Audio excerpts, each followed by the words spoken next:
Welcome to UTV. Engineering course చదవాలనుకునే ప్రతి ఒక్క విద్యార్థి కూడా ఎక్కువగా ఢిల్లీ యూనివర్సిటీస్లో చదవడానికి ఎక్కువగా మొగ్గు చూపుతూ ఉంటారు. అలాగే ఇప్పుడు ఢిల్లీ పరంగా చూసుకుంటే ఎన్సీఆర్ రీజన్కే ఎన్నో సాఫ్ట్వేర్ కంపెనీస్ ఇండస్ట్రీస్ పరంగా కూడా ఎంతో డెవలప్ అయింది. అందుకే మన రెండు తెలుగు రాష్ట్రాల ప్రజలు కూడా ఎక్కువగా ఢిల్లీ వెళ్ళి అక్కడ యూనివర్సిటీస్లో చదువుకొని మంచిగా ఉద్యోగాలు తెచ్చుకోవాలని కోరుకుంటూ ఉంటారు. అందులో ఢిల్లీలో టాప్ మోస్ట్ యూనివర్సిటీ అయిన జీడీ గోయంకా యూనివర్సిటీ గురించి, అలాగే జీడీ గోయంకా యూనివర్సిటీలో ఉన్న ఫెసిలిటీస్ గురించి ఈరోజు మనం తెలుసుకుందాం. మేనేజింగ్ డైరెక్టర్ రాజశేఖర్ రెడ్డి గారు ఈరోజు మనతో ఉన్నారు. ఆయనతో మాట్లాడి మరికొన్ని వివరాలు మనం ఈరోజు తెలుసుకుందాం. Hi sir, good morning. Hi అండి. సరే, ఇప్పుడు మనం యూనివర్సిటీ గురించి మాట్లాడుకుంటే ఇంజనీరింగ్ స్టూడెంట్స్కి ఇంటర్న్షిప్ అనేది చాలా ఇంపార్టెంట్. అలాగే కొలాబరేషన్స్, అలాగే ఫారెన్ ఎక్స్చేంజ్ ప్రోగ్రామ్స్ ఇలాంటివన్నీ జీడీ గోయంకాలో ఉన్నాయని మనకి ఇప్పటి వరకు అర్థమైపోయింది కదా సార్. అసలు దాని గురించి మీరు మీ వాక్యాల్లో ఏం చెప్తారు సార్? సో ఆబ్వియస్గా అండి, డ్యూయల్ స్పెషలైజేషన్ ఒక ఫ్యాక్టర్ అవుతే, అలాగే వాల్యూ యాడెడ్ సర్టిఫికేషన్స్ ఉన్నాయి. ఇంటర్న్షిప్స్ అనేది ఆఫర్ చేస్తున్నాం. Both domestic and international internship అనేది స్టూడెంట్కు ఫారిన్ ఇంటర్న్షిప్స్ అనేది ఆఫర్ చేస్తున్నాం. అలాగే స్టూడెంట్స్కి వచ్చేసరికి ఇక్కడ వాల్యూ యాడెడ్ సర్టిఫికేషన్స్ ఉన్నాయి, ఇండస్ట్రియల్ కొలాబరేషన్స్ ఉన్నాయి.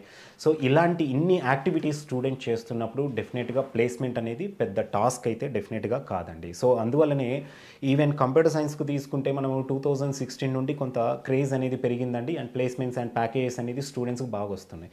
అండ్ దాని బిఫోర్ కూడా కంప్యూటర్ సైన్స్కు అంత డిమాండ్ లేని టైంలో కూడా మా దగ్గర ప్లేస్మెంట్స్ అనేది చాలా బాగా అయ్యేటివండి. సో ఇవాళ మాకు ప్లేస్మెంట్స్ తీసుకుంటే కనుక ఇంటర్నేషనల్ ప్యాకేజెస్ అనేది ఆల్మోస్ట్ 1 CR పైన ఇంటర్నేషనల్ ప్యాకేజెస్ అనేది అచీవ్ చేయగలుగుతున్నాము. ఈవెన్ డొమెస్టిక్ ప్యాకేజెస్ తీసుకున్నా కూడా మా దగ్గర 32-38 lakhs అనేది డొమెస్టిక్ ప్యాకేజెస్ హైయెస్ట్ వస్తూ ఉన్నాయి. అండ్ యావరేజ్ ప్యాకేజ్ తీసుకుంటే ఎక్కడ లేని విధంగా మా దగ్గర 8.5 lakh అనేది బీటెక్ ఇంజనీరింగ్ ప్రోగ్రామ్స్లో యావరేజ్ ప్యాకేజ్ అనేది స్టూడెంట్స్ ఈజీగా అచీవ్ చేయగలుగుతున్నారు.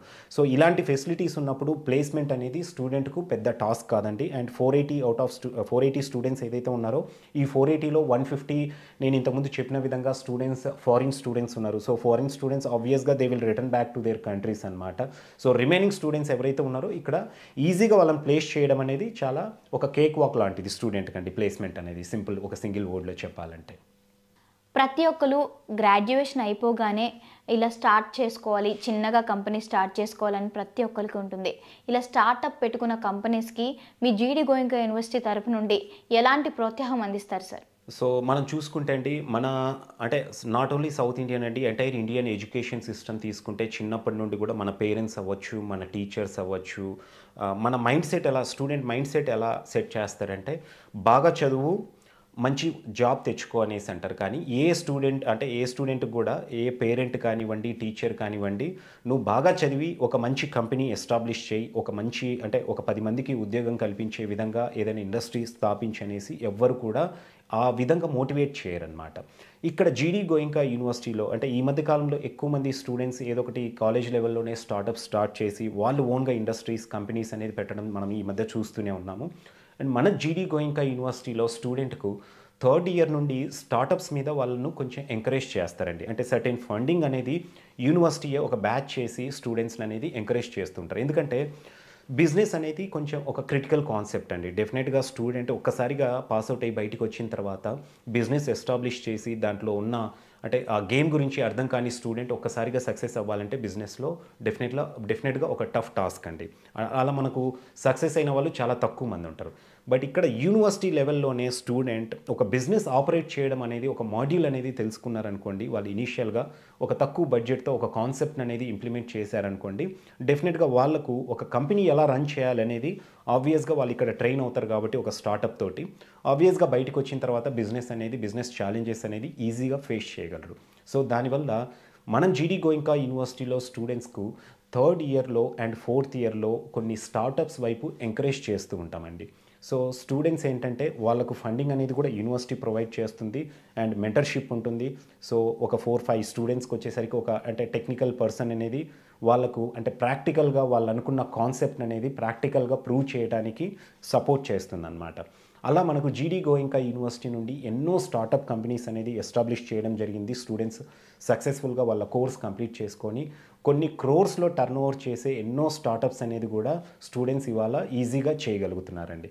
అలాంటి అంటే ప్లేస్మెంట్తో పాటు స్టూడెంట్స్కి ఎవరికైనా ఇటు బిజినెస్ వైపు ఇంట్రెస్ట్ ఉన్నా కూడా స్టూడెంట్స్కు వాళ్ళకు అకాడమిక్లోనే ఒక పార్ట్ లాగా చేసి స్టూడెంట్స్ను కూడా వాళ్ళని ఎంకరేజ్ చేయడం అనేది జరుగుతూ ఉంటుందండి. అసలు ఫారిన్ ఎక్స్చేంజ్ ప్రోగ్రామ్ చేయడానికి ఎంత ఖర్చు అవుతుంది సార్? అసలు ఏ కంట్రీస్ని చూస్ చేసుకుంటారు? సో బీటెక్ స్టూడెంట్స్కు ఫారిన్ ఎక్స్చేంజ్ ప్రోగ్రామ్ అనేది మ్యాండేటరీ కాదండి. అంటే CSC, EC, mechanical and civil బ్రాంచెస్కు. వేరాజ్ ఏరోస్పేస్కి అయితే కనుక ఫారిన్ ఎక్స్చేంజ్ అనేది కంపల్సరీ అండి. స్టూడెంట్ అట్లీస్ట్ ఒక 6 మంత్స్ కానివ్వండి, 1 ఇయర్ కానివ్వండి, అబ్రాడ్లో డెఫినెట్గా ఏదో ఒక కంట్రీకి ఈ ఎక్స్చేంజ్ ప్రోగ్రామ్ కొరకు వెళ్ళాల్సి ఉంటుందన్నమాట. అండ్ కంప్యూటర్ సైన్స్లో కూడా మన సౌత్ ఇండియన్ స్టూడెంట్స్ తీసుకుంటే 30-40% స్టూడెంట్స్ అబ్రాడ్కి వెళ్ళడానికి ఇంట్రెస్ట్ చూపిస్తున్నారండి. అంటే వాళ్ళు ప్రీ ఫైనల్ ఇయర్ అవ్వచ్చు, లేదంటే ఫైనల్ ఇయర్లో కానివ్వండి, స్టూడెంట్స్ ఎక్కువగా ఫారిన్ ఎక్స్చేంజ్ ప్రోగ్రామ్ ద్వారా అబ్రాడ్లోని డిఫరెంట్ కంట్రీస్కు వెళ్తూ ఉన్నారనమాట. అయితే చాలామంది ఏమనుకుంటూ ఉంటారంటే అబ్రాడ్ వెళ్తే అక్కడ లివింగ్ ఎక్స్పెన్సెస్ అనేది ఎక్కువగా ఉంటాయి, ఫీజెస్ కూడా ఎక్కువగా ఉంటాయి కదా అనేసి చాలామంది బ్యాక్ స్టెప్ వేస్తూ ఉంటారనమాట. బట్ యూనివర్సిటీలో మనము కొన్ని యూరోపియన్ కంట్రీస్తో కూడా కొలాబరేట్ అయి ఉన్నామండి ఫారిన్ ఎక్స్చేంజ్ ప్రోగ్రామ్కి అనేది. ఫర్ ఎగ్జాంపుల్ ఇప్పుడు Germany, Netherlands, Poland, even Latvia, Lithuania, Italy లాంటి కంట్రీస్ తీసుకుంటే అక్కడ కాస్ట్ ఆఫ్ లివింగ్ అనేది చాలా తక్కువ ఉంటుంది, ఫీ కూడా తక్కువగానే ఉంటుందండి. సో ఏదైతే ఫీ ఉందో యూనివర్సిటీలో అంటే బీటెక్ కోసం ఇక్కడ ఏదైతే ఫీ పే చేస్తారో సేమ్ ఫీలోనే, సేమ్ ఎక్స్పెన్సెస్లోనే స్టూడెంట్ అబ్రాడ్లో కూడా సేమ్ ఎక్స్పెన్సెస్తో వాళ్ళు ఈ ఫారిన్ ఎక్స్చేంజ్ ప్రోగ్రామ్ ద్వారా అక్కడ 6 మంత్స్ కానివ్వండి, 1 ఇయర్ కానివ్వండి కంప్లీట్ చేసుకోవచ్చు. When it comes to advanced countries like US, UK, Canada, Australia ఇలాంటి కంట్రీస్ తీసుకుంటే కనుక డెఫినెట్గా అక్కడ యూనివర్సిటీస్లో, మంచి యూనివర్సిటీస్లో ఫీ అనేది ఎక్కువగానే ఉంటుంది. ఫర్ ఎగ్జాంపుల్ యూఎస్లో ఏదైనా యూనివర్సిటీ ఫీ అనేది 8 lakhs ఉందనుకోండి, ఇక్కడ మనం ఫీజు ఏదైతే డెఫిషియన్సీ ఫీ ఉంటుందో ఇక్కడ యూనివర్సిటీలో 2 lakhs మనం సౌత్ ఇండియన్ స్టూడెంట్స్కు ఆఫ్టర్ స్కాలర్షిప్ ఉంటుంది. సో ఈ డెఫిషియన్సీ ఫీ అనేది స్టూడెంట్ అక్కడికి వెళ్ళాక పే చేయాల్సి ఉంటుందండి. అండ్ అక్కడికి వెళ్ళిన స్టూడెంట్స్ అక్కడ పార్ట్ టైమ్స్ అనేది చేసుకోవచ్చు, వాళ్ళ లివింగ్ ఎక్స్పెన్సెస్ వరకు వాళ్ళు ఆన్ చేసుకునే అవకాశం అనేది డెఫినెట్గా స్టూడెంట్కి అయితే ఉంటుందన్నమాట. సో స్టూడెంట్స్ బయటికి ఒక 6 మంత్స్ అట్లీస్ట్ వెళ్ళారనుకోండి ఫారిన్ ఎక్స్చేంజ్ ప్రోగ్రామ్ ద్వారా వాళ్ళకి సెట్ అయ్యే కంట్రీకి, ఎక్కడైతే వాళ్ళు చూస్ చేసుకున్న ప్రోగ్రామ్కి కావాల్సిన అడ్వాన్స్డ్ టెక్నాలజీ ఏ కంట్రీలో అయితే ఉందో ఆ కంట్రీకి వెళ్ళి డెఫినెట్గా కొంత ట్రైన్ అయ్యారనుకోండి వాళ్ళకు సర్టెన్ నాలెడ్జ్ అనేది గెయిన్ చేసుకోవచ్చండి. ఇండియాకి వచ్చిన తర్వాత ప్లేస్మెంట్ పరంగా డెఫినెట్గా హెల్ప్ అవుతుంది. లేదు స్టూడెంట్స్ అక్కడే మళ్ళీ ఫైనల్ ఇయర్లో అక్కడ 1 ఇయర్ కంప్లీట్ చేసుకొని 3 years తర్వాత 1 year కంప్లీట్లో అబ్రాడ్లోనే ఉండాలన్నా కూడా అబ్రాడ్లో కూడా ఏదైనా యూనివర్సిటీలో స్టూడెంట్ ఒక 1 year అనేది పర్స్యూట్ చేయొచ్చు అనమాట. అగైన్ అక్కడే ఫారిన్లోనే మళ్ళీ జాబ్స్ కూడా సంపాదించుకోవడానికి అవకాశం అనేది వాళ్ళకు ఒక పాత్ అనేది క్రియేట్ అవుతుంది అనమాట. జీడీ గోయింకా యూనివర్సిటీస్లో అసలు హాస్టల్ ఫెసిలిటీ కానీ సేఫ్ అండ్ సెక్యూరిటీ ఎలా ఉంటుంది సార్? సో ఆబ్వియస్గా అండి మనం సౌత్ నుండి స్టూడెంట్స్ ఢిల్లీ లాంటి సిటీకి వెళ్తూ ఉన్నప్పుడు అంటే అంత దూరం వెళ్తున్నాం కదా, అక్కడ హాస్టల్స్ ఏ విధంగా ఉంటాయి, ఎందుకంటే ఇక్కడ అనుకోండి హైదరాబాద్ లేదా మన వాళ్ళ సరౌండింగ్స్లో అనుకోండి ఆబ్వియస్గా ఆ కాలేజ్ విజిట్ చేసి ఉంటారు, అక్కడ హాస్టల్స్ ఎలా ఉంటాయో లేదా తెలిసిన చదువుతున్న వాళ్ళు ఉండొచ్చు. సో ఢిల్లీ లాంటి సిటీకి వెళ్తున్నప్పుడు చాలా వరకు సేఫ్టీ ఎలా ఉంటుంది, సెక్యూరిటీ ఎలా ఉంటుంది అనేసి పేరెంట్స్ చాలా వరకు ఈ క్వశ్చన్స్ అయితే రైజ్ అవుతూ ఉంటాయి. మనకు జీడీ గోయింకా యూనివర్సిటీ వచ్చేసరికి క్యాంపస్లో హాస్టల్ ఫెసిలిటీ ఉంటుందండి. అలాగే దాంతోపాటు తెలుగు స్టూడెంట్స్ చాలా ఎక్కువ మంది యూనివర్సిటీలో చదువుతున్నారు కాబట్టి బయట ప్రైవేట్ పీజీస్ కూడా ఉన్నాయి, అవి కూడా యూనివర్సిటీ మానిటరింగ్లోనే రన్ అవ్వడం జరుగుతుందన్నమాట. కంప్లీట్గా జీడీ గోయింకా స్టూడెంట్సే ఉంటారు, అవి తెలుగు వాళ్ళు రన్ చేసే హాస్టల్స్ అండి. అక్కడ నుండి ఫ్రీ షటిల్ అంటే ఫ్రీ బస్ సర్వీస్ కూడా ఉంటుంది, యూనివర్సిటీ బస్ అనేది అప్ అండ్ డౌన్ చేయడానికి ఒక 3-4 kilometers రేడియస్లోనే మనకు చాలా హాస్టల్స్ అనేది ఉన్నాయన్నమాట. క్యాంపస్లో తీసుకుంటే కనుక మనకు జీడీ గోయింకా యూనివర్సిటీ క్యాంపస్లోనే జీడీ గోయింకా వరల్డ్ స్కూల్ కూడా ఉందండి. అంటే దాన్ని ఐబీ సిలబస్ తోటి ఒక వరల్డ్ స్కూల్ కూడా ఉంది. ఆల్మోస్ట్ అక్కడ మనకు వెరీ రెప్యూటెడ్ పర్సనాలిటీస్ ఎవరైతే ఉన్నారో వాళ్ళంతా పిల్లలు కూడా అక్కడ చదువుతూ ఉంటారండి. ఎల్కేజీ నుండి 12th class వరకు చదివే వాళ్ళు ఉంటారు. అది కూడా లిమిటెడ్ ఇంటేక్ ఉంటుంది అండ్ ఫుల్ సెక్యూర్డ్గా క్యాంపస్ ఉంటుందండి. అంటే మనం ఒక గేట్ నుండి ఇంకొక గేట్కి వెళ్ళాలంటే ప్రతి గేట్ దగ్గర అంత సెక్యూర్డ్గా ఉంటుంది, కంప్లీట్ సీసీ కెమెరా సర్వేలెన్స్ ఉంటుంది. అండ్ స్టూడెంట్ ఏదైనా అవుటింగ్కి వెళ్ళాలన్నా కూడా బయటికి చాలా పర్మిషన్స్ అంటే పేరెంట్స్ నుండి పర్మిషన్స్ తీసుకోవాల్సి ఉంటుందండి. పర్మిషన్ తీసుకున్నప్పుడు మాత్రమే వాళ్ళని బయటికి పంపించడం అనేది జరుగుతుంది. అండ్ హాస్టల్లో తీసుకుంటే మనకు సింగిల్ షేరింగ్ దగ్గర నుండి 8 sharing వరకు ఫెసిలిటీస్ అనేది స్టూడెంట్స్కి అనేది ఇవ్వడం జరుగుతుందండి. అండ్ ఏ యూనివర్సిటీలో లేనంత విధంగా ఫిజికల్ యాక్టివిటీస్కు మన జీడీ గోయింకా యూనివర్సిటీలో ఆ ఇంపార్టెన్స్ కూడా ఇవ్వడం జరుగుతుంది. ఎంటైర్ ఇండియాలో ఒలింపిక్ సైజ్ స్విమ్మింగ్ పూల్ ఉన్న వన్ అండ్ ఓన్లీ యూనివర్సిటీ మన జీడీ గోయింకా యూనివర్సిటీ అండి. అలాగే షూటింగ్ రేంజ్ ఒకటి, ఫుట్బాల్ కోర్ట్స్ అవ్వచ్చు, ఈవెన్ రీసెంట్గా ఏషియన్ గేమ్స్లో కూడా మన జీడీ గోయింకా యూనివర్సిటీ స్టూడెంట్స్ అనేది పార్టిసిపేట్ చేసి మెడల్స్ సంపాదించడం అనేది జరిగిందనమాట. సో ఇట్లా స్టూడెంట్స్కి ఏంటంటే హాస్టల్లో కూడా వాళ్ళకు ఫిజికల్ యాక్టివిటీస్ కావచ్చు, స్పోర్ట్స్ రిలేటెడ్ అవ్వచ్చు, ఈవెన్ సెక్యూరిటీ పరంగా కూడా డెఫినెట్గా ఎక్కడ కూడా ప్రాబ్లం అనేది ఉండదండి. ఎందుకంటే యూనివర్సిటీ అనేది one of the premier university అండి ఇది. అంటే ప్రీమియర్ యూనివర్సిటీ అన్నప్పుడు డెఫినెట్గా అంత సెక్యూర్డ్గా స్టూడెంట్స్ను డిసిప్లైన్గా అనేది డెఫినెట్గా చూసుకోవడం జరుగుతుందన్నమాట. సో పేరెంట్స్ అనేది సేఫ్టీ సెక్యూరిటీ పరంగా, అంటే ఇదొక యూనివర్సిటీ అనట్లేదండి, ఢిల్లీలో ఉన్న చాలా యూనివర్సిటీస్లో ఎక్కడ సేఫ్టీ సెక్యూరిటీ పరంగా అయితే ఎక్కడ ప్రాబ్లం అనేది అయితే డెఫినెట్గా ఉండదు. ఎందుకంటే ఢిల్లీ అనేది మన ఇండియా క్యాపిటల్ సిటీ అండి. సో ఆబ్వియస్గా అక్కడ మనకు అంటే క్యాపిటల్ సిటీ అవ్వడం వల్ల సెక్యూరిటీ అనేది ఇంకా కొంచెం ఎక్కువగానే ఉంటుంది మన హైదరాబాద్, బెంగళూరు, చెన్నై లాంటి సిటీస్తో కంపేర్ చేసినప్పుడు. సార్ ఫైనల్గా చూసుకుంటే అసలు అడ్మిషన్ పొందడానికి ఎలాంటి ఎలిజిబిలిటీ ఉండాలి, అలాగే అసలు మిమ్మల్ని కాంటాక్ట్ అవ్వాలంటే ఏం చేయాలి సార్? సో ఆబ్వియస్గా అండి, ఇన్ని ఫెసిలిటీస్ ఉన్న యూనివర్సిటీలో అడ్మిషన్స్ అనేది చాలా టఫ్. నేను ఇంతకుముందు కూడా చెప్పానండి, మన దగ్గర అంటే స్టూడెంట్స్ అడ్మిషన్ తీసుకోవాలనే డెసిషన్కి వచ్చే టైం ఏదైతే ఉంటుందో April ending May first week, ఆ టైంకే యూనివర్సిటీలో మనకు అడ్మిషన్స్ అనేది ఫిలప్ అవ్వడం జరుగుతూ ఉంటుందన్నమాట. సో ఈ అకాడమిక్ ఇయర్ నుండి మన సౌత్ స్టూడెంట్స్కు మేము ఒక అవేర్నెస్ తీసుకురావడానికి ఎన్నో సెషన్స్ అనేది డిస్ట్రిక్ట్ వైజ్ కండక్ట్ చేశాము. ప్రతి ఒక్కరికి ఒక అవేర్నెస్ అనేది క్రియేట్ చేస్తున్నాం అన్నమాట. సో స్టూడెంట్స్ ఒకసారి ఆన్లైన్లో ముందు రిజిస్టర్ అవ్వాల్సి ఉంటుందండి. వన్స్ ఆన్లైన్లో అప్లై చేసుకున్న తర్వాత స్టూడెంట్స్కు మళ్ళీ 1 వీక్ 10 డేస్ గ్యాప్ తర్వాత నుండి వాళ్ళ ప్రొఫైల్ అనలైజ్ చేసి ఇంటర్వ్యూ కండక్ట్ చేయడం జరుగుతుంది. ఒకప్పుడు అంటే ఈ ఎంట్రన్స్ ఎగ్జామినేషన్ కాన్సెప్ట్ అనేది ఉండదండి. ఎంట్రన్స్ ఎగ్జామినేషన్లో చాలా వరకు మ్యానిపులేషన్ అవ్వడం అనేది జరుగుతూ ఉంటుందన్నమాట. అది మనం చూస్తూనే ఉన్నాం.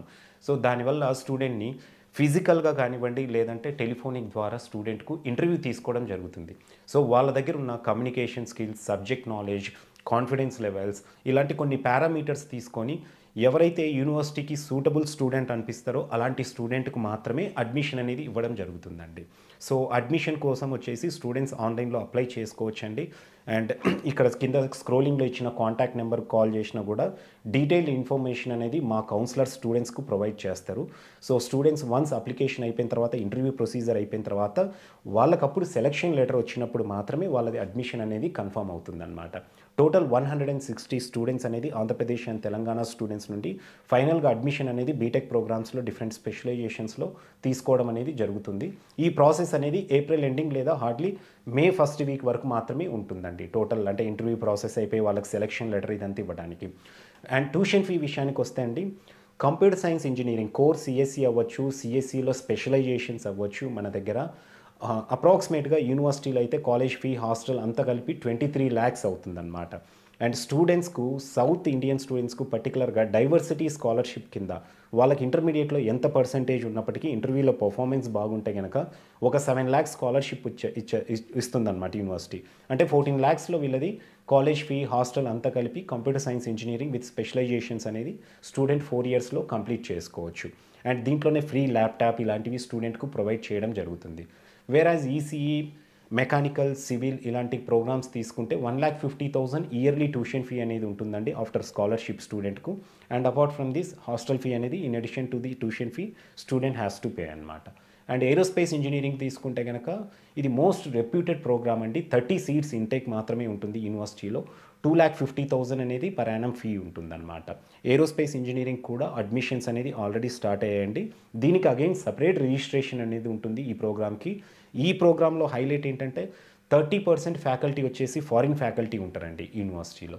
సో దీన్ని హెడ్ చేసే అతను కూడా డాక్టర్ ఉగుర్ గువెన్ గారు అనేసి, ఆయన కూడా యూకే నుండి వచ్చి ఇక్కడ ఈ టీమ్ అనేది, ఏరోస్పేస్ టీమ్ అనేది హ్యాండిల్ చేస్తూ ఉన్నారండి. అండ్ ఏరోస్పేస్లో మనం ఆల్మోస్ట్ ఏవియేషన్ ఇండస్ట్రీలో ఉన్న దాదాపు ప్రతి ఇండస్ట్రీతో కొలాబరేట్ అయ్యి ఈ ప్రోగ్రామ్ అనేది రన్ చేస్తున్నాము. అండ్ మంచి ప్లేస్మెంట్స్ అనేది స్టూడెంట్కు అంటే డొమెస్టిక్గానే కాకుండా అబ్రాడ్లో కూడా మంచి ప్లేస్మెంట్స్ అనేది స్టూడెంట్స్ అచీవ్ చేయగలుగుతున్నారండి. ఫ్యాన్సీ ప్యాకేజెస్ అనేది స్టూడెంట్స్ అచీవ్ చేయగలుగుతున్నారు, పర్టికులర్గా ఏరోస్పేస్ స్టూడెంట్స్ తీసుకుంటే కనుక. అండ్ హాస్టల్ వచ్చేసరికి బోత్ ఇన్సైడ్ క్యాంపస్ హాస్టల్ అవైలబుల్గా ఉంటుందండి, అండ్ ఆఫ్ క్యాంపస్ కూడా ఉంటుంది. సో స్టూడెంట్స్ వాళ్ళ రిక్వైర్మెంట్ బట్టి అనేది వాళ్ళు యూనివర్సిటీలో ఉన్న హాస్టల్ ఫెసిలిటీస్ కానివ్వండి, లేదంటే అవుట్ సైడ్ హాస్టల్ ఫెసిలిటీస్ అనేది వాళ్ళు చూస్ చేసుకోవచ్చు అన్నమాట. మీరు ఇంత వివరంగా చెప్పి కొలాబరేషన్స్ గురించి కానీ, అలానే టైఅప్స్ గురించి కానీ, అలానే మన ఇంటర్న్షిప్స్ గురించి కానీ, ఇలా ప్రతి ఒక్క దాని గురించి ఇంత వివరంగా చెప్పినందుకు నిజంగా thank you so much sir. ఈ వీడియో కనుక మీకు నచ్చినట్టయితే లైక్ చేయండి, షేర్ చేయండి, సబ్స్క్రైబ్ చేయండి. Thanks for watching.